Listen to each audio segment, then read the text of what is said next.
क्या एक महिला की 25 साल पुरानी कॉमिक बुक सच में हमारी तबाही की तारीख बता रही है? और क्या जुलाई 2025 में एक सुनामी 2011 से भी ज्यादा खतरनाक हमारा इंतजार कर रही है? अगर ये सब अफवाह नहीं है तो हमें तैयार रहना चाहिए। दुनिया पहले ही 2025 की शुरुआती 4 महीने में एक के बाद एक तबाही झेल चुकी है। लॉस एंजलिस की भीषण वाइल्ड फायर हो या फिर थाईलैंड और म्यांमार के बीच आया जानलेवा भूकंप, इन सब ने सैकड़ों जानें ली और करोड़ों का नुकसान कर दिया। और अब डराने वाली एक और भविष्यवाणी सामने आई है। जापान की एक महिला, जिसे लोग जापानी बाबा वेगा कहने लगे हैं, उन्होंने जुलाई 2025 के लिए एक ऐसी सुनामी की भविष्यवाणी की है जो सब कुछ निगल सकती है।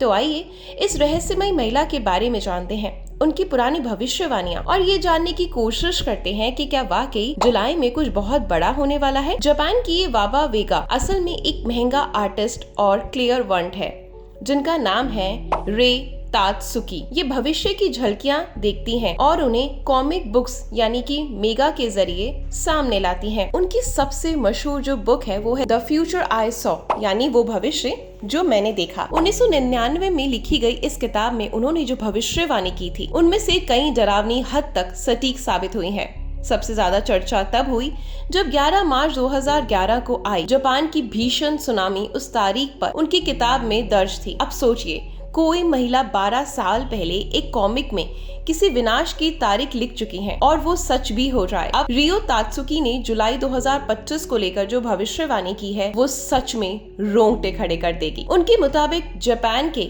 दक्षिण में समुद्र उबलने लगेगा, वहाँ से बड़े बड़े बबल्स निकलेंगे और फिर एक विशाल सुनामी उठेगी। ये सुनामी सिर्फ जापान तक सीमित नहीं रहेगी, बल्कि फिलीपींस, इंडोनेशिया, ताइवान और नॉर्दर्न मारियाना आइलैंड्स भी इसकी चपेट में होंगे।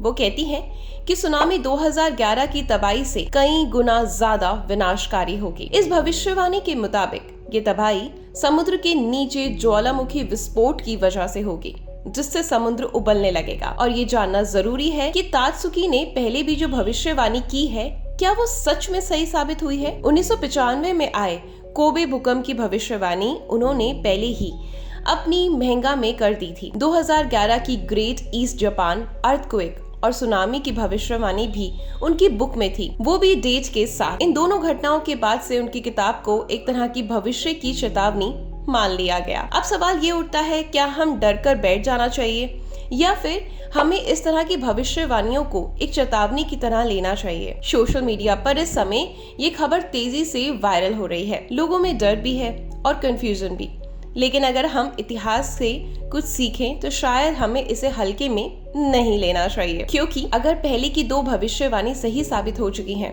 तो हो सकता है कि जुलाई 2025 भी एक असली चेतावनी बनकर सामने आए। हालांकि हम में से कोई भी नहीं जानता कि भविष्य में क्या होगा, लेकिन अगर कोई बार बार सही भविष्यवाणी कर चुका है तो उसके शब्दों को नजरअंदाज करना समझदारी नहीं होगी। तो फिलहाल हम क्या कह सकते हैं? सबसे जरूरी है अवेयरनेस, प्रिपेयर रहना और सबसे जरूरी विज्ञान और सिस्टम पर भरोसा रखना। लेकिन एक बात तो पक्की है, जुलाई 2025 अब सिर्फ एक तारीख ही नहीं बल्कि एक डर बनकर सामने आ गया है। और एक सवाल भी कि कौन जाने, शायद ये सच्चाई हो। अगर आप इस वीडियो को यहाँ तक देख चुके हैं तो कमेंट में जरूर बताइएगा, क्या ऐसी भविष्यवाणियों पर भरोसा करना चाहिए या नहीं। आपका क्या कहना है, अपनी राय जरूर दीजिएगा। मैं मिलती हूँ आपसे कल कुछ नई खबरों के साथ।